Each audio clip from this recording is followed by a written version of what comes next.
Good morning, BHS, and welcome to Hawk News. Today is Friday, October 18th. It's a C-Day schedule. My name is Sora Gomes. And my name is Bernie Pierce. The Good Life message we just saw was on the topic of empathy. What if we all took the time to really put ourselves in others' shoes and to appreciate what it feels like to be them? What kind of world would it be then? As always, we have a fun-packed show for you all today. Here are our top stories. We will get to know more about one of our BHS community members in 10 questions. Val is back with his Healthy Choices segment. Our photographer, Emma, is on the DC trip and has shared some beautiful pictures of the monuments. We will once again be teaching you proper English. And a lost tradition in sports that was brought back to life. All of this and much more coming up on this week's episode of Hawk News. Last week, we shared with you some pictures of the foliage at BHS, courtesy of our Hawk News photographer, Emma. This week, we are happy to share with you some of the pictures Emma has captured of the monuments in D.C. as she is enjoying the 8th grade trip to Washington, D.C. Let's take a look.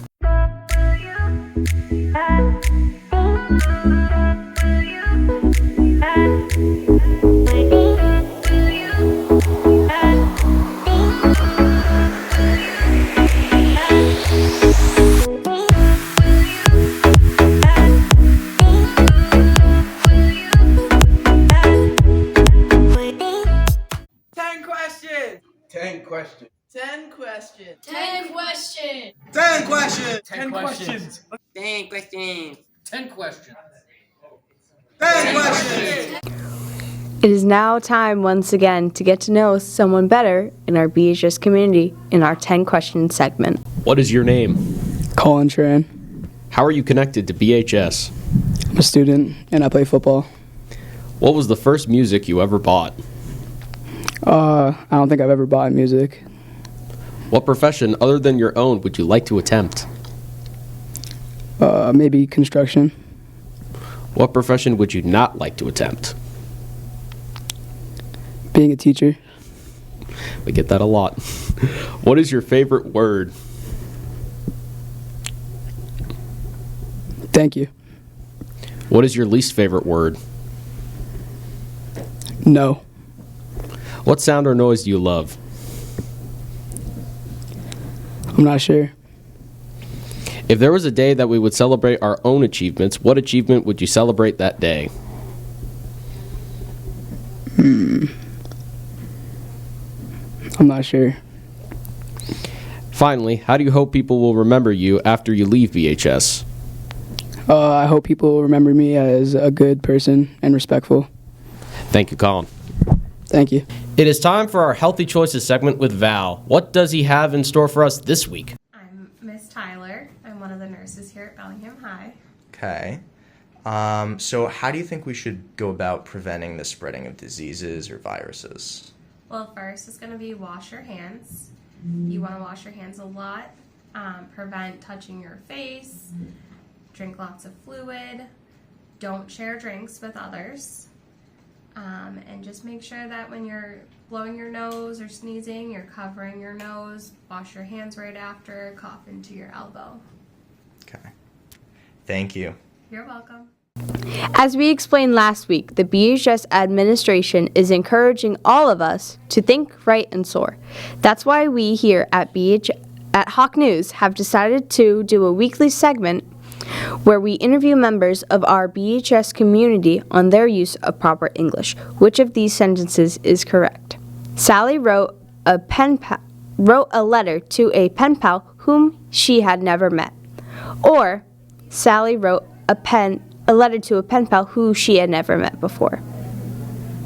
What I really want, honestly, Michael, is for you to know it so that you can communicate it to the people here, to your clients, to whomever. Oh, okay. What? It's whoever, not whomever. No, it's whomever. No, whomever is never actually right. Well, sometimes it's right. Michael is right. It's a made-up word used to trick students.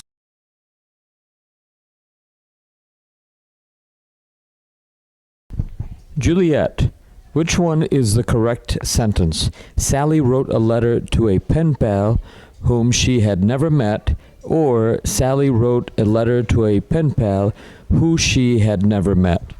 Sally wrote a letter to a pen pal whom she had never met. Which one is the correct sentence?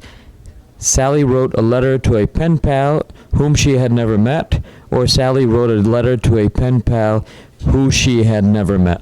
The first one. Can you read it for us? Sally wrote a letter to a pen pal whom she never had met. Thank you. Sally wrote a letter to a pen pal who she had never met. No, actually, whomever is the formal version of the word. It's whom when it's the object of the sentence and who when it's the subject. That sounds right. Well, it sounds right, but is it? Sally wrote a letter to a pen pal who she had never met. So which one do you think is correct? I think the first one would be correct. So which one do you think? Which one of these statements do you think is correct? I think the second one is correct. Sally wrote a letter to a pen pal who she had never met. Sally wrote a letter to a pen pal whom she had never met. Ryan wanted Michael, the subject, to explain the computer system, the object. Thank you. To whomever, meaning us, the indirect object, which is the correct usage of the word. Maybe Sally should be a little more careful about whom she writes to.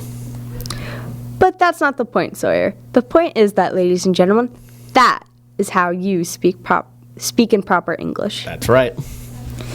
And now, sports, the best segment of all time. With me, Bernie Pierce. And Sawyer Gomes. Last Sunday, there was a boys' soccer game here at BHS under the lights and in the rain. Yes, we're talking about the return of a long-standing tradition at BHS that we call the alumni game. Let's take a look at the footage.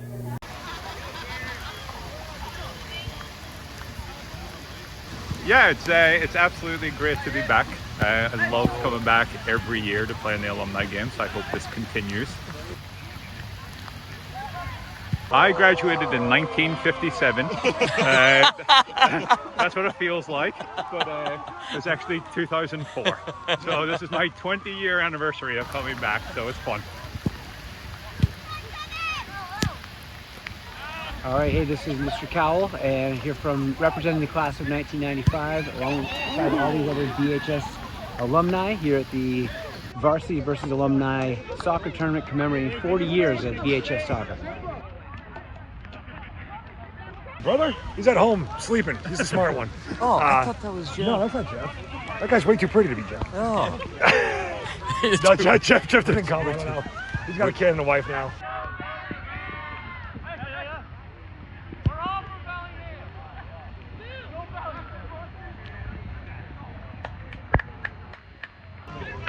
Yes, Haroon! Guys, Santiago.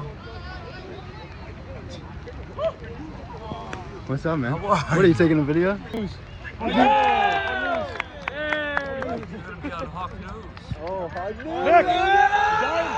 was just a chance for all of us to just rush up on our skills and play against some other people who have graduated and all. But honestly, it was really fun. It was a really fun experience for everybody. And What was the final score? I think it was 2-4. The alumni's won, unfortunately. Yeah, it was like 13s against 31s. I mean, come on. It's on! It's on! Good job,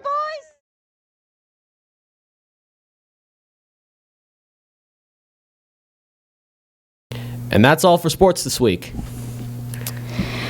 Now let's find out what's in store for the weather in Bellingham this weekend. Should we put on our sunglasses? Hello, my name is Mas Lopez, and here's what is in store for the weather this weekend. Today, it is a high of 63 and a low of 36. It will be sunny. On Saturday, it's going to be hot, a high of 70 and a low of 40. Again, it's going to be sunny. On Sunday, it's a high of 74 and a low of 48. It's going to be sunny again. And that's the weather with Moss. Have fun. Maybe we should get those sunglasses after all. And that's what's in store for the weather in Bellingham this weekend. See you next week. Well, that concludes our show for this week. Thank you so much for watching. We will leave you with our quote of the week. It comes to us from Jack London. It reads, "Life is not a matter of holding good cards, but sometimes playing a poor hand well." On that note, have a great weekend, everybody. Be sure to put yourself in someone else's shoes and be empathetic. We and our entire behind-the-scenes crew wish you a great weekend. This has been Sawyer Gomes. And Bernie Pierce. See you next time, BHS. Bye. Bye.